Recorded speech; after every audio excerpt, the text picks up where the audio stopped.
Capstone holidays இவங்களுடைய summer சேலில் இப்போ special ஆஃபராக Singapore, Malacca, Kuala Lumpur அப்படின்னு எல்லாத்தையும் கவர் பண்ணி 5 nights 6 days கொண்ட ஒரு குரூப் டூர் பேக்கேஜுக்கு பெர் பர்சன் இவங்க 84,999 சார்ஜ் பண்ணுறாங்க. அடிஷனலாக 2 days லங்காவையும் சேர்த்து நீங்கள் எக்ஸ்ப்ளோர் பண்ணணும் அப்படின்னா 99,999 இவங்க சார்ஜ் பண்ணுறாங்க. இதிலேயே உங்களுடைய Singapore visa, flight tickets, private transfer, hotel accommodation, breakfast, lunch and dinner, dedicated tour manager, all entry ஃபீஸ்லேருந்து வாட்டர் பாட்டில் வரைக்கும் எல்லாமே இதிலேயே கவர் ஆகிடும். இவங்ககிட்டயே 3 nights 4 daysக்கான ஒரு மலேசியா குரூப் டூர் பேக்கேஜ் 44,999க்கும் 4 nights 5 daysக்கான தாய்லாந்தில் புக்கட் அண்ட் கிராபியை மட்டும் தனியாக எக்ஸ்ப்ளோர் பண்ணக்கூடிய ஒரு குரூப் டூர் பேக்கேஜ் 58,499க்கும் வியட்நாமில் 6 nights 7 days அப்படின்னு எக்ஸ்ப்ளோர் பண்ணக்கூடிய ஒரு குரூப் டூர் பேக்கேஜ் உங்களுக்கு 89,999க்கும் அவைலபிளாக இருக்குது. அப்புறம் என்ன, இந்த சம்மர் ஹாலிடேஸில் உங்களோட ஃபேமிலியோட ஒரு இன்டர்நேஷ்னல் ட்ரிப், அதுவும் அஃபோர்டபுள் காஸ்ட்டில் போகணும் அப்படின்னு காத்துட்ருக்க நபர்களாக நீங்கள் மேலே தர்ற நம்பருக்கு கேப்ஸ்டோன் ஹாலிடேஸுக்கு கால் பண்ணுங்கள். உங்களோட ட்ரீம் டெஸ்டினேஷனுக்கான டூர் பேக்கேஜை புக் பண்ணுங்கள். Hello பீபர்ஸ், welcome to filmi craft. நான் உங்கள் அருண். இந்த எபிசோடில் மோகன்லாலுடைய நடிப்பில் ஒரு மலையாள படமாக இன்றைக்கி நம்ம ஊர் தியேட்டர்ஸ்லேயே வெளியாக இருக்கிற தொடரும் படம் எப்படி இருக்குது அப்படின்னு தான் இங்கே நம்ம பார்க்க போகிறோம். முதல்ல இந்த படத்துடைய கதை என்ன அப்படிங்கிறத லைட்டாக இங்கே நம்ம பார்த்துடலாம். படத்துடைய ஆரம்பத்திலேயே ஒரு இடத்துல பயங்கர ஹெவியாக மழை பெய்யுது. இதன் காரணமாக நிலச்சரிவு ஒன்று ஏற்படுது. இதில் பல உயிர்கள் அங்கே பறிபோயிடுது. இப்போ மீட்பு பணிக்காக அந்த மீட்பு பணியெல்லாம் மேற்கொள்கிற அந்த குழு இருக்காங்க இல்லையா, அவங்க அங்கே வந்து கிட்டத்தட்ட மண்ணில் முக்கால்வாசி புதஞ்ச மாதிரி ஒரு ஜீப் ஒன்று நிற்கிது. அந்த ஜீப்புக்குள்ளே இருந்து பின்னாடி டோரை திறந்து உள்ளே ஒருத்தரை கஷ்டப்பட்டு தூக்குறாங்க. தூக்குனா அவங்களுக்கு ஒரு மிகப்பெரிய ஷாக்கு ஒன்று காத்துக்கிட்டு இருக்கு உள்ள.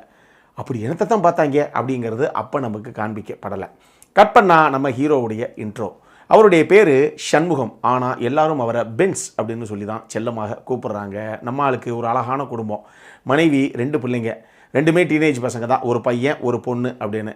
இவருடைய குடும்பம் தான் இவருக்கு எல்லாமே. இந்த குடும்பத்துக்கு ஈக்குவலாக அவரை நேசிக்கக்கூடிய இன்னொரு விஷயம் என்ன அப்படின்னா, அவர்கிட்ட ஒரு பழைய அம்பாசிடர் கார் ஒன்று இருக்குது. அந்த காரை தொடச்சி வச்சுப்பாப்பில், பிள்ளைகளுக்கு கூட ஓட்ட கொடுக்க மாட்டார். அப்படி ரொம்ப நேசிக்கிறாரு அந்த காரை. இப்படி இருக்கக்கூடிய ஒரு தருணத்தில் இவருடைய பையனுடைய ஃப்ரெண்ட்ஸு சில பேர் வீட்டுக்கு வர்றேன் அப்படின்னு சொல்லி வர்றவனுங்க நம்ம கதாநாயகனுக்கு தெரியாமல் அந்த கார் எடுத்து ஓட்டுறேன் அப்படின்னு ஓட்டிகிட்டு போய் ஒரு இடத்துல இடிச்சிடுறாங்க. அதில் நம்ம கதாநாயகிக்கு பயங்கர காண்டாகி போயிடுது அவங்க மேலே. இப்போ எப்படி இருந்தாலும் காரை கொண்டு இடிச்சு விட்டாங்க, மெக்கானிக் ஷாப்பில் கொண்டே கொடுக்கணும் இல்லையா அப்படின்னு கொண்டு போய் மெக்கானிக் ஷாப்பில் வண்டியை விட்டுட்டு வர்றாப்புல சரி பண்ணி கொடுங்கப்பா அப்படின்னு. ஆனால் இவருக்கு கடைசியாக நியூஸ் கிடைக்குது இவருடைய வண்டி ஸ்டேஷனில் இருக்குன்னு. என்னன்னு போய் கேட்டால் அந்த மெக்கானிக் பையன் இருக்கான் இல்லையா, அவன் கொஞ்சம் ட்ரக்ஸை யூஸ் பண்ணால், அதை விட முக்கியமாக இந்த கார் அவங்ககிட்ட தான் இருந்தது. அதனால் அந்த ட்ரக்ஸை இந்த காரில் தான் அவன் எடுத்துகிட்டு வந்திருக்கிறதுக்கு வாய்ப்பு இருக்குது.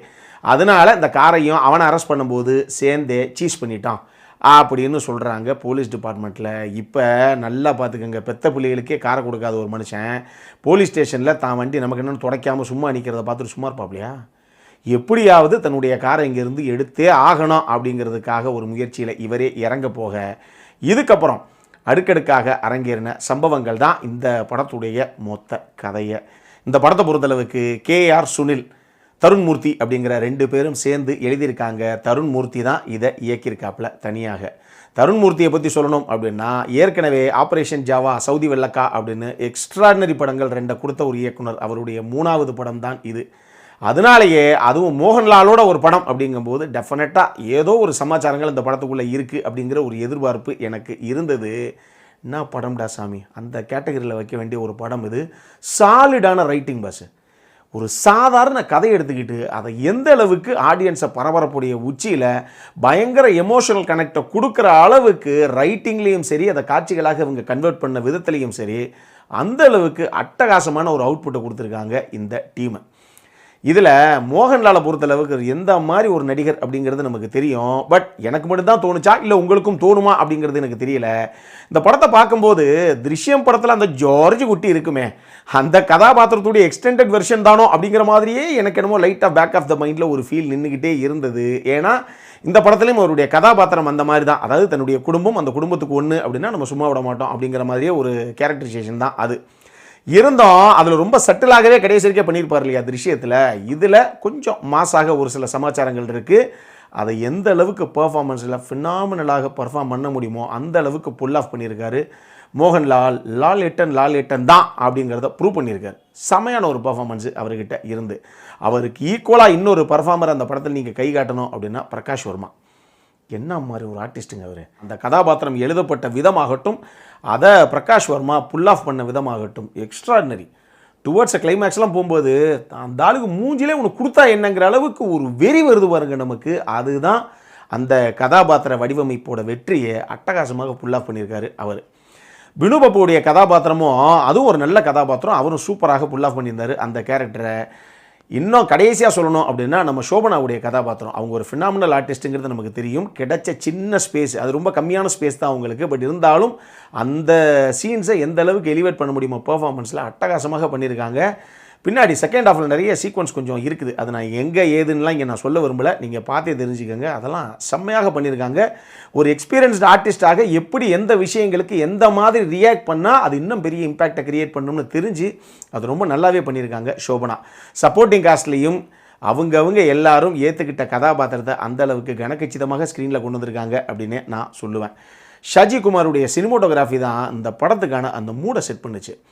அவருடைய நைட் சீக்வன்ஸுக்கு அவர் லைட்டிங் பண்ண விதமாகட்டும், டே லைட் சீக்வன்ஸுக்கு எல்லாம் அந்த காடு சார்ந்த பகுதிகள், அந்த அருவிகள், நீரோடைகள்னு கேரளாவுடைய ஜியோகிராஃபி நமக்கு தெரியும். அதை அந்த அளவுக்கு ஒரு சில இடங்களில் கண்ணுக்கு குளிர்ச்சியாகவும் ஒரு சில இடங்களில் மிரட்சியாகவும் காட்சிப்படுத்தியிருந்தார். செம்மையாக இருந்தது. அவர் ஒரு சில இடங்களில் வச்ச வைடாங்கல் ஷாட்ஸு, ட்ரான் ஷாட்ஸ்னு சொல்லி எல்லாமே பிரமிப்பு. அந்த மாதிரி பண்ணியிருந்தாப்புல in terms of cinematography. Jakes பிஜோயுடைய மியூசிக்கை பொறுத்தளவுக்கு பொதுவாகவே சீன்ஸ் ரொம்ப அண்டர் பிளே தான் பண்ணியிருப்பாங்க. அதை பேக்ரவுண்ட் ஸ்கோரிங்கில் அடுத்த கட்டத்துக்கு எலிவேட் பண்ணுறது அப்படிங்கிறது வேறு. ஆனால் சீன்ஸே எலிவேட் ஆகி அடுத்த கட்டத்துக்கு போகும்போது அதை மேட்ச் பண்ணணும், அதை தாண்டி எலிவேட் பண்ணணும். ஆனால் அந்த சீனில் இருக்கக்கூடிய அந்த இம்பேக்டை டைல்யூட் பண்ணி விட்டுறக்கூடாது. அந்த மேஜிக்கை ஜேஎக்ஸ் பிஜோய் அட்டகாசமாக பண்ணியிருக்காப்புல இந்த படத்தில். இதுபோக எடிட்டர்ஸ் 2 பேர், ஒருத்தர் நிஷாத் யூசஃப், இன்னொன்று ஷஃபீக். 2 பேருமே எதை எப்படி எங்கே கட் பண்ணி வச்சா அந்த சுவாரஸ்யம் கடைசி வரைக்கும் ஆடியன்ஸுக்கு இருக்கும், எந்த இடத்துல எந்த மாதிரி சீக்வன்ஸ் இருந்தால் அதை அந்த சீனை எலிவேட் பண்ணிட்டு போகுங்கிறத ரொம்ப ப்ராப்பராக சீன் பிளேஸ்மெண்ட்டு அட்டகாசமாக ஒர்க் அவுட் ஆகிருக்கு இந்த படத்தில். டெக்னிக்கலி செம சவுண்டான ஒரு படம் இது, அதில் மாற்று கருத்தே கிடையாது. என்ன ஒன்று, இந்த டீமு எங்கள் ஹீரோ அவர் எப்படிப்பட்டவர், அவருக்கு ஒரு அழகான குடும்பம், அந்த குடும்பத்துக்கும் இவருக்கும் இடையிலான அந்த பாசப்பிணைப்புங்கிறது எப்படி இருக்குது, இவருக்கு சொந்தமான ஒரு வண்டி, அந்த வண்டிக்கு ஒரு பிரச்சனை, ஆனால் பின்னாடி இது தான் குடும்பத்து வரைக்கும் உள்ளே வரும் அப்படிங்கிறது கதாநாயகன் என்னென்ன பண்ணார் அப்படிங்கிற பல விஷயங்களை முடிஞ்ச அளவுக்கு ரைட்டிங்லையும் அதை காட்சிகளாக கன்வெர்ட் பண்ண விதத்திலையும் தான் இந்த படம் ஜெயிக்குது அப்படின்னு நான் சொல்லுவேன். இந்த படத்தில் அப்போ எதுவுமே பிரச்சனை கிடையாதா அப்படின்னு கேட்டிங்கன்னா, உண்மையாக சொல்ல போனால் எனக்கு ஒரு விஷயம்தான் கொஞ்சம் உறுத்தலாக இருந்தது. ஹீரோவுடைய ஃபேமிலி அதுக்குள்ளே இருக்கக்கூடிய ஒரு சில விஷயங்கள் அதை நான் இங்கே ரிவீல் பண்ண முடியாது, பெரிய ஸ்பாயிலர் ஆகி போயிடும். பட் அதில் ஒரு ட்விஸ்ட் ஒன்று இருக்குது. அந்த ட்விஸ்ட்டை அவங்க பெருசாக இது நல்லா ஒர்க் அவுட் ஆகிரும் அப்படின்னு நம்பியிருப்பாங்க. அது ஒர்க் அவுட் ஆகிருக்குன்னு வச்சுக்கோங்களேன். ஆனால் அது தேவையில்லை சார். ஒரு கதைக்கு கம்பல்சரியாக ஒரு ட்விஸ்ட்டு தேவை அப்படின்னு வைக்கிறது வேறு, இந்த ட்விஸ்ட்டும் சேர்ந்து இருந்தால் நல்லா இருக்குமே அப்படின்னு வைக்கிறது வேறு. அந்த ஹீரோ ஃபேமிலி, நம்ம பாரதி ராஜாவுடைய போர்ஷன், அதுக்கு பின்னாடி இருக்கக்கூடிய அந்த பேக்ரவுண்ட்ஸ், இதெல்லாம் கொஞ்சம் தேவையே கிடையாது இந்த கதைக்கு. அதை மொத்தமாகவே தவிர்த்திருந்தாலே இன்னொரு 10 நிமிஷம் கூட அந்த படத்தை கிறிஸ்பாக பண்ணியிருக்கலாமோ அப்படிங்கிற மாதிரி எனக்கு ஒரே ஒரு விஷயம் மட்டும்தான் தோணுச்சு. பட் ஸ்டில் இந்த படம் definitely one of the best films of 2025 என்னால் அடிச்சு எழுதி தர முடியும். செம்மையான ஒரு படம் இது. திருஷ்யத்துக்கு அடுத்து வேறு மாதிரி ஒரு சம்பவங்க மோகன்லால் கிட்ட இருந்து அப்படிங்கிற ஒரு ஃபீல் தான் எனக்கு இந்த படம் பார்த்து முடியும் போது வந்தது. நம்ம சைடில் இருந்து ஒரு ஹைலி ரெக்கமெண்டட் படம் இது. டெஃபினட்டாக மிஸ் பண்ணாமல் இம்மீடியட்டாக பார்க்கணுங்கிறவங்க பாருங்கள். அடல்காரனை பொறுத்தளவுக்கு இந்த படத்தில் செக்ஷுவலாக எந்த ஒரு விஷயம் பெருசாக கிடையாது. பட் ரத்தம் தெரிக்கக்கூடிய ஒரு சில கொஞ்சம் குரோதமான கொடூரமான சம்பவங்கள்லாம் உள்ளே இருக்குது. அதனால் இந்த படம் UA 16+ தான் மக்களே, அதையும் மைண்டில் வச்சுக்கோங்க. அப்புறம் என்ன பார்க்கணுங்கிறவங்க சட்டுப்புடுன்னு பார்த்து முடிங்க. இதே மாதிரி இன்னொரு வீடியோவோட அடுத்த முறை உங்களை சந்திக்கிற வரைக்கும் இட்ஸ் அருண் signing off.